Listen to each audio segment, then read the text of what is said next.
Well, welcome to another edition of Survival Stuff with Indiana Jim. Sponsored by Live Free USA, America's oldest preparedness organization. We are located on the internet at americansurvivor.org. That's americansurvivor.org. That's our website.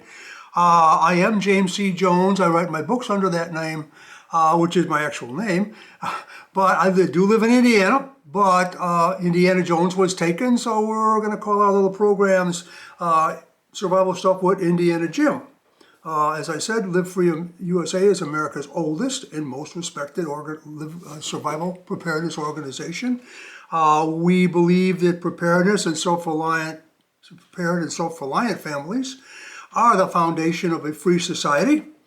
Emergency preparedness, we believe, is the duty of every responsible citizen. And responsibility is a key part of what Live Free is all about. In a previous episode, I talked about personal preparedness, analysis. In other words, analyzing your personal things that you need to be prepared for. Personal hazard analysis, which is a technique I got from my career as a safety professional. And as I was talking about those things, I started to talk about the tools that Live Free has developed over the years that we put in our publications, in our newsletter, American Survivor, which comes out every 2 months. And by the way, if you join, you can load this off the website every 2 months, or you give us your physical address, we'll actually mail it to you every 2 months. America's oldest survival publication, back from the 60s. But we publish in that newsletter and also on our website various tools to help citizens prepare. And as I mentioned before, some of the tools that I mentioned in previous videos, the home safety checklist, because if you're at home and you fall down the stairs and break your neck, or you get caught in a fire, you're just as dead as if you died in Armageddon or nuclear war or whatever other big disaster you're concerned about. Home safety is just as important. We are a broad-based survival preparedness organization, so we like to cover all the bases, including home safety and personal safety and the things that you do at home. We also, another tool that we have out there is the Citizen's Guide to Emergency Preparedness. And actually, by the way, if you have a group, organization or family or whatever, and you want some extra copies of these to distribute at a meeting or something like that, we'll be more than glad to provide them. We would hope you would make a small contribution to cover mailing and printing, but like I said, we're a not-for-profit tax-deductible organization, but we're out here to help you get prepared. And then I talked about the emergency preparedness score sheet, which we also have, and you can find that online too, and you can print that and go over it with your family. Where are you in this stage? Are you just can't get past 2 or 3 days in an emergency, or are you totally self-reliant, or somewhere in between that? You can use that score sheet to determine where you're at and then determine where you want to be so you have goals. But today we're going to talk about the American Preparedness Checklist, which I referred to in my personal hazard analysis video a little while back that I made. I decided that it might be beneficial to go over this whole checklist item by item real briefly. But just to give you an idea of the things that you really need to do. And this is a real basic checklist. It's not getting you ready for the end of the world as we know it, but it's getting you at least prepared to handle some ongoing and continuously evolving disasters and stressful situations that our society is in today. So, the home emergency preparedness items on this list, and we cover a number of different things, but home emergency preparedness. Does your home have all the following items? And we'll go over those one by one. The first one is 2 gallons of stored water per person per day for at least 10 days. Now, if you've got 3 people in your house, that's 60 gallons of water right there. It's a lot of water. If you live in an apartment or in a small space, that may be kind of impractical. Besides that, that's minimum 10 days, okay? 10 days is not that long. If the system breaks down, real kinds of disasters happen, it could be a lot more than just 10 days before the water starts coming back out of the faucet. It might never come out of the faucet again. You have to be prepared for that. You're doing your evaluation of where you're at in this journey to self-reliance. Here we are, we're 10 days, and we want to go to 50 days, 2 months, 3 months, and so on. But 10 days, this is realistic that you should be able to store, again, that amount of water, that 10 days supply of 2 gallons per person, which is, we usually use about 5 gallons a person in normal life, flushing the toilet, cleaning the dishes, taking a shower, all that kind of stuff. Person average, we use 5 gallons, but this is 2 gallons. You can maintain reasonable sanitation, reasonable cooking, drinking water, that kind of thing.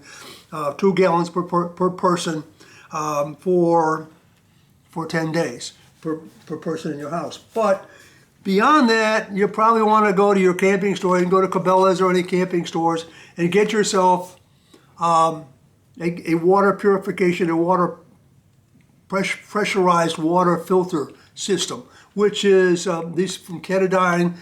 They make some of the better ones out there. This is they're designed for camping and wilderness survival, that kind of thing.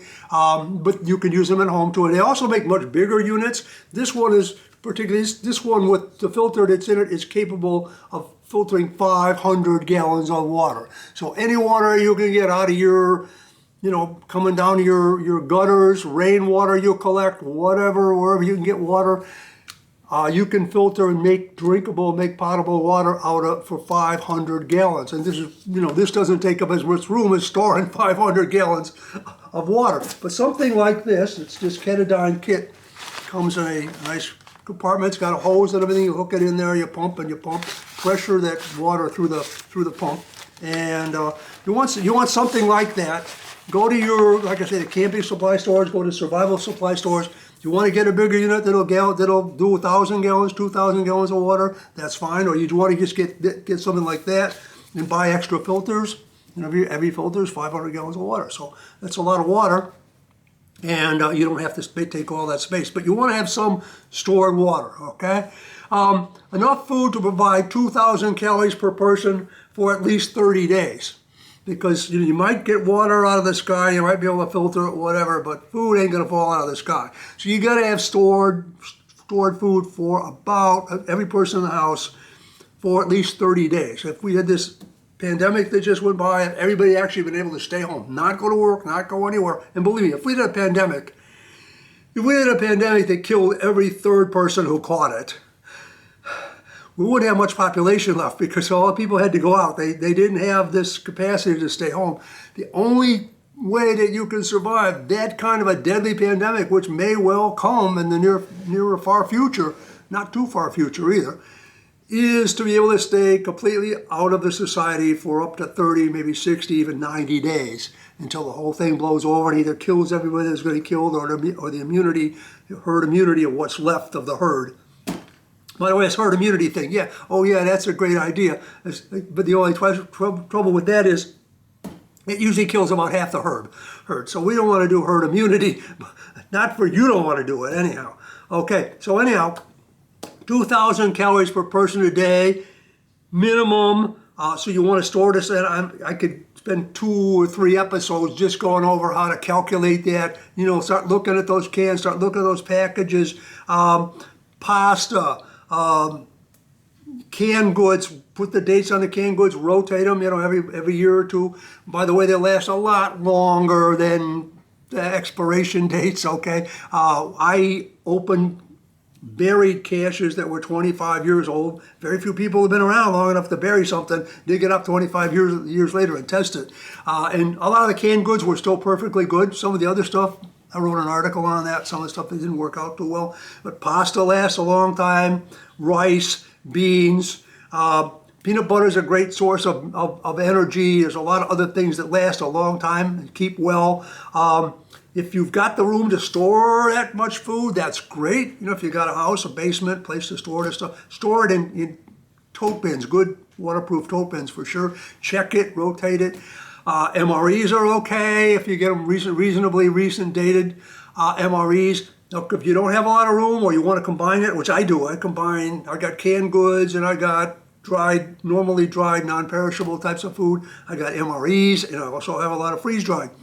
The thing with freeze-dried is, of course, you're going to have to reconstitute it with water. So the more, freeze-dried or dried foods you have, the more you're going to have store water to reconstitute those foods. So you have to think about that. The main thing is start building up your food supply. Solar powered lanterns. You want to have 3 sources of light, okay? I have oil lamps, which are kind of a fire hazard, a little scary, and you got kerosene, all that kind of thing, but I've got quite a few of those. I have some kerosene put away. I also have solar flashlights, which I keep in the window to make sure they're charged, solar lanterns. So I have a solar powered panel that I can hook up and recharge more things all the time. You want to have a recharger, so if the batteries go dead, it may be solar powered, but maybe it's been cloudy for 2 or 3 days or whatever, you can still have extra batteries to put away and have charge while you're having them on charge. You can still have the other batteries operating the piece of equipment, the flashlight or the radio or whatever. So you want to have at least 3 sources of light. And my main one that I always say is candles. They're simple, they're storable, they last a long time. Those big, 4-day candles, 10-day candles, have a lot of those. That's your sustaining light when you don't need a lot of bright light, but you need the room lit. Candles are great. Even those little tea candles, sometimes when the power's out, I just put one of those in each room. At least I can get around, and then I got rooms where I can use the solar lanterns and other lanterns for reading and doing whatever I need to do. Safe method of providing heat for one room for at least 10 days. We've done some experiments with this. Most houses are open concept. Lots of them don't have doors. They got big rooms. You're going to have to take one room, have some plastic and duct tape. There you go. You have plastic and duct tape and seal off that room. And you can use a camp heater. They make all kinds of heaters, LP gas heaters, that are made to heat small spaces, like I said, camp heaters. Another technique for winter survival in a home, when all the power and all the other things are gone and you don't have any other sources of heat, is if you have a tent. By the way, camping is a great thing. You should have everything you need to go camping.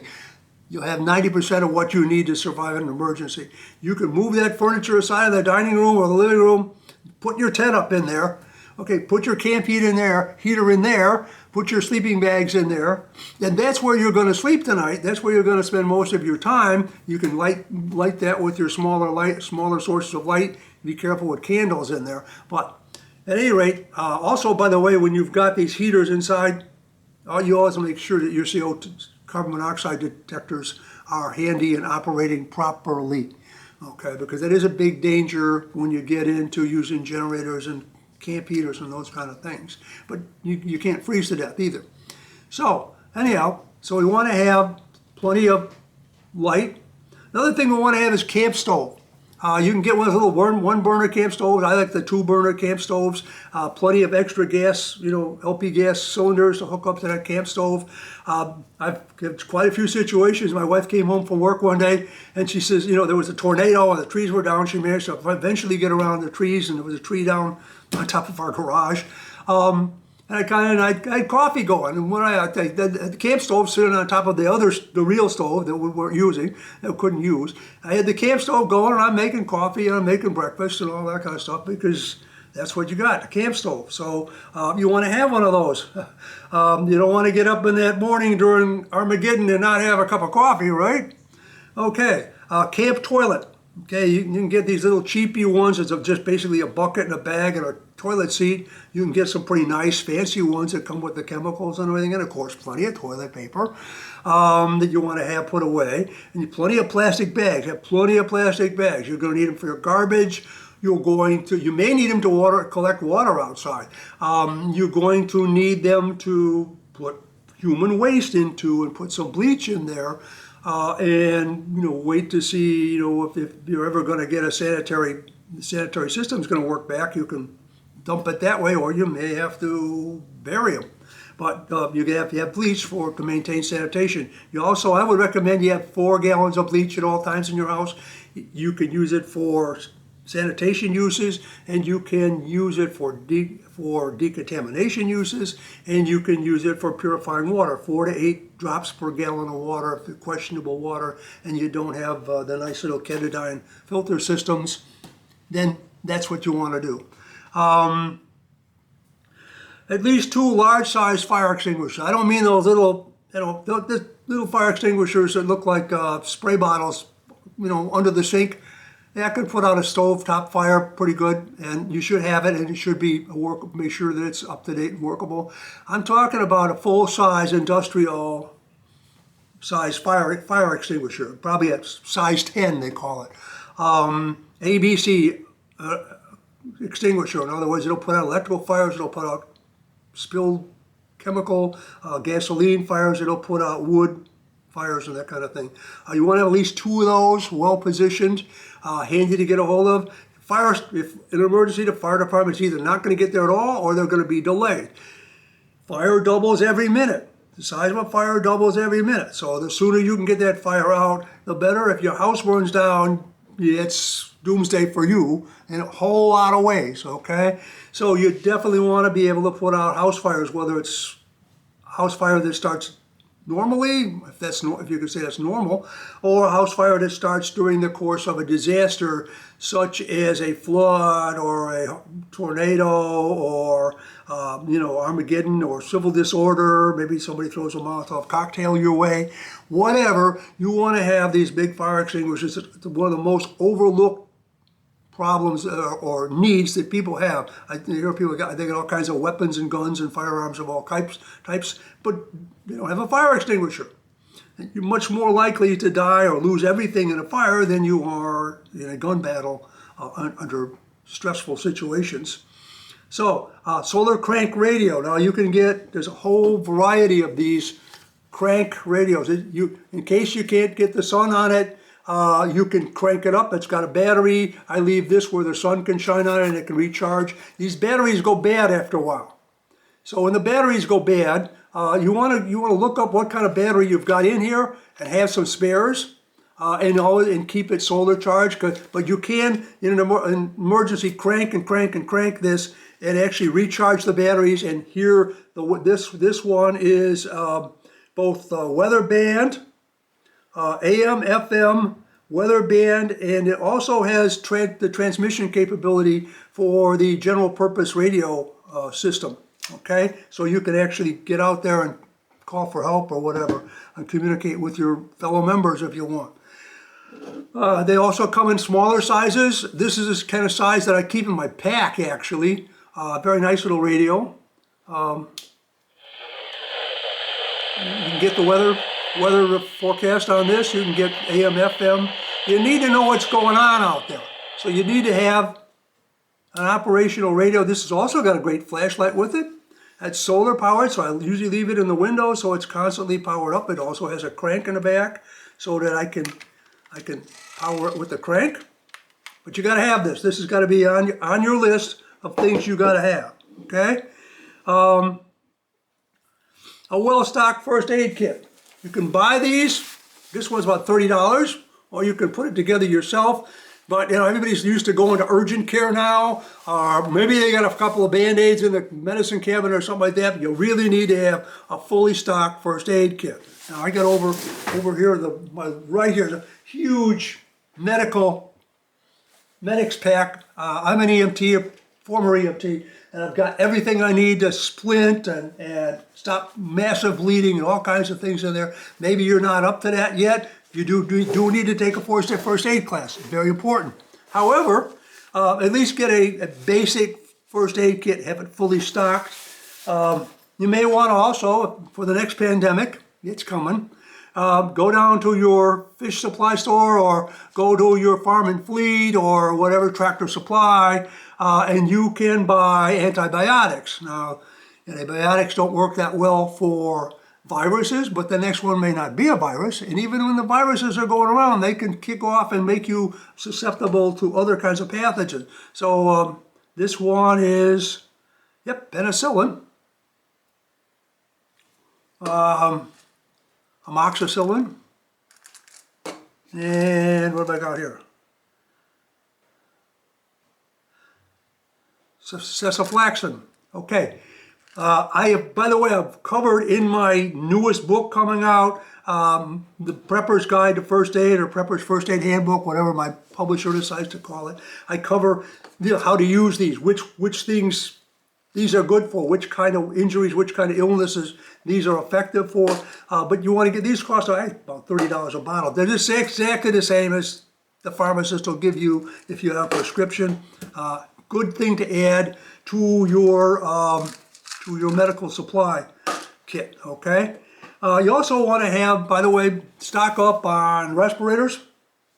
I bought a new box as soon as they were available. I had a brand new box. I had some extra supplies actually available when the pandemic broke out. My wife asked, well, why don't we have, why doesn't everybody else have N95s? Why am I the only one in the store wearing an N95? I said, because we're the only people that have them.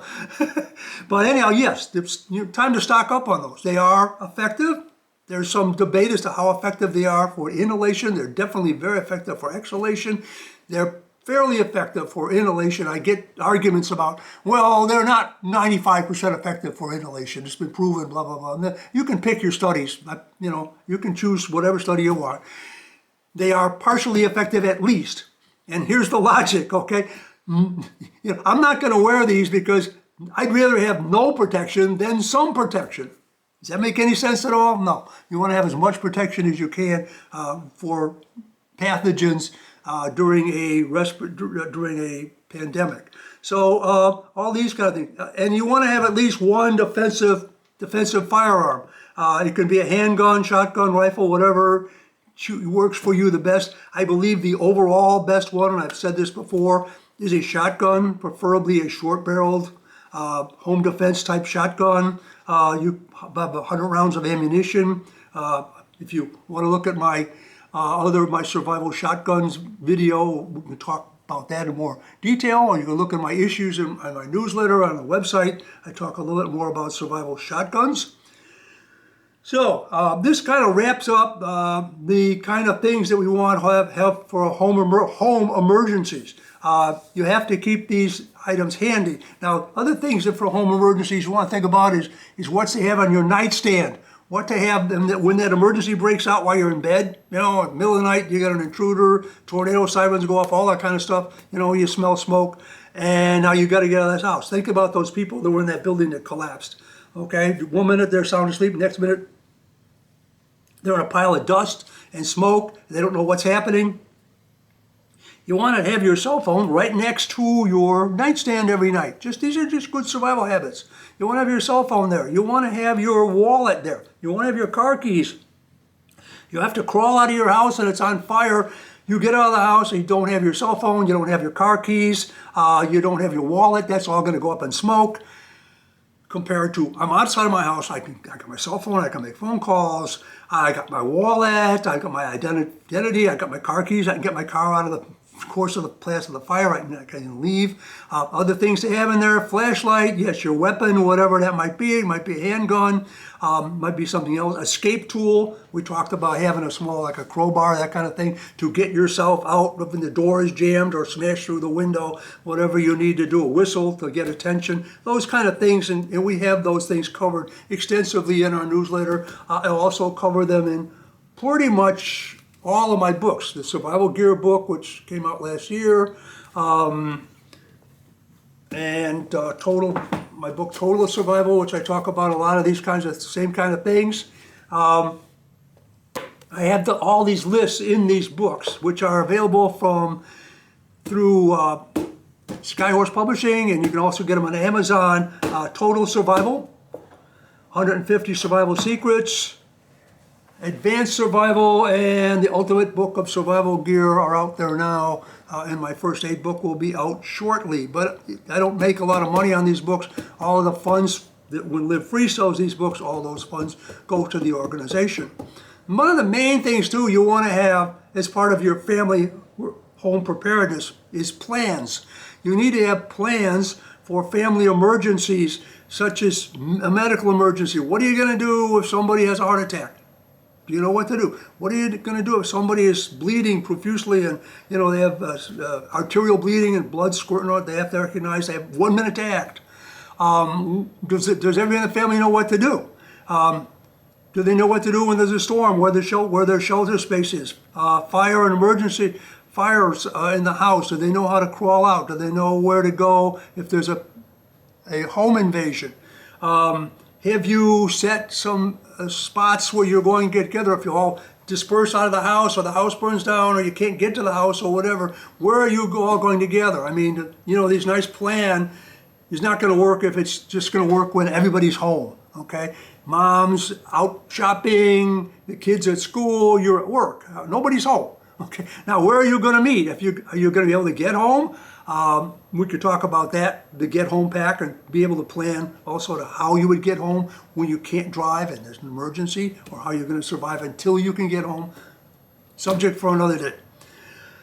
But prepare for, now, what are you doing to prepare for everyday emergencies? Well, again, we talk about what to have in your pockets. Be a walking preparedness kit, walking survival kit.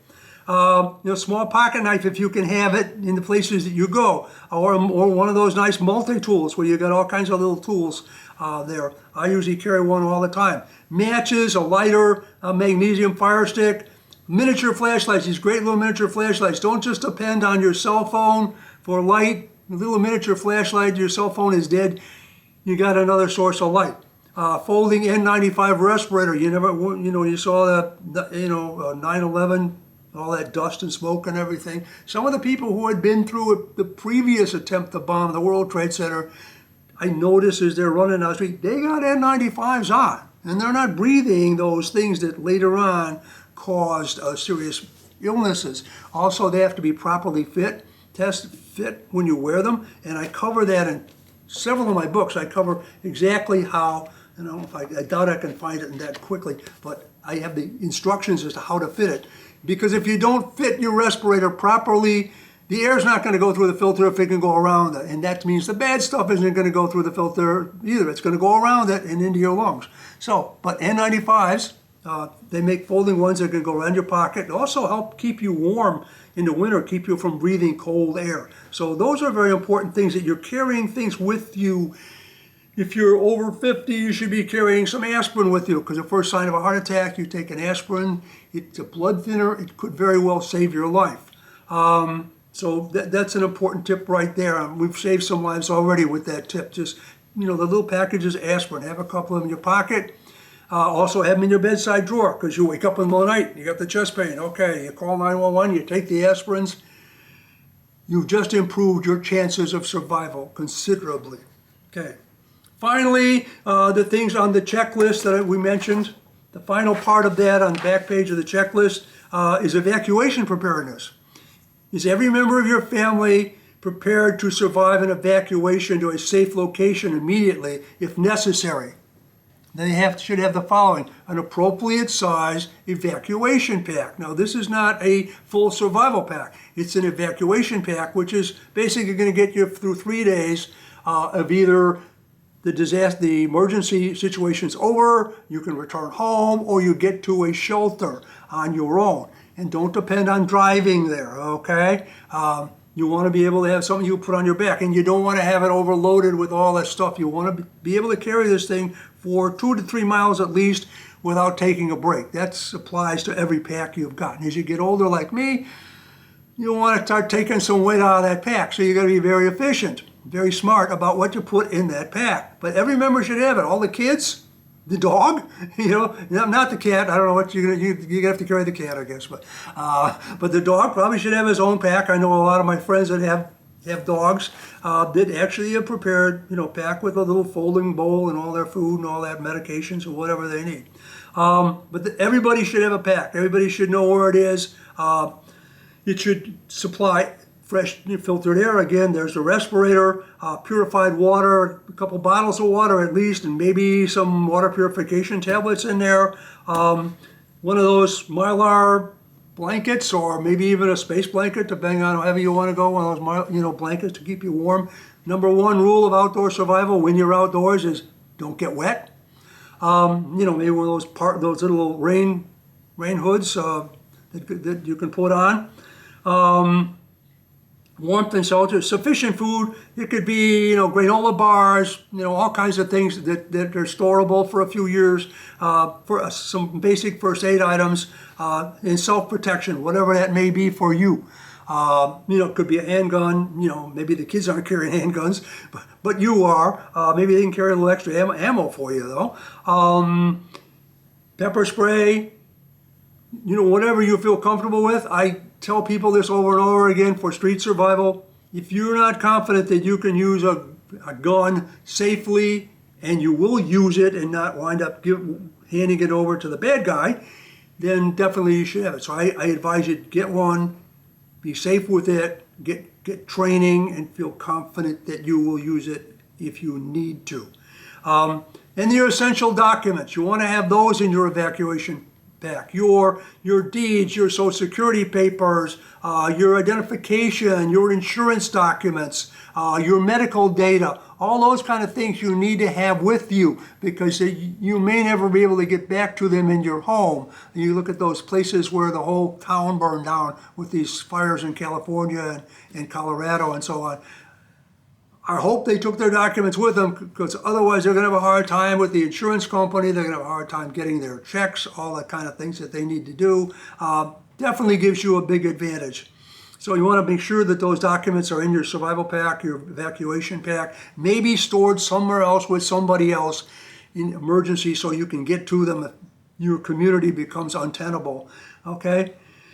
And a destination. You need to have a destination. Okay, now maybe that's a FEMA shelter, God help you if that's what you need to do. A campground, a relative's house that's out in the suburbs, far suburbs, or out in the countryside, whatever you feel. Some people have rented storage units in small towns and put all their survival equipment and backup supplies in one of those storage units and check it once or twice a year. And that's their survival plan. They're going to go there, and we're going to get all our equipment out, our tents and whatever, and that's going to be our destination. Okay, so street and road preparedness. You want to make sure you've got plenty of stuff for your vehicle. You want to have a plan for surviving hijacking of your car, carjacking, active shooters, stranded in a storm. We just saw some people in, I think, Afghanistan or Pakistan, caught in a blizzard. 20 or so more of them died of hypothermia overnight. Well-equipped vehicle emergency kit, and by the way, I cover that extensively in my survival gear book. I don't really want to push my books, but nevertheless, I did cover this very well put in that book. But you can find those lists on our website, AmericanSurvivor.org, or the auto clubs, all kinds of stuff. They have those, but do it. Have the stuff there. Have the blankets.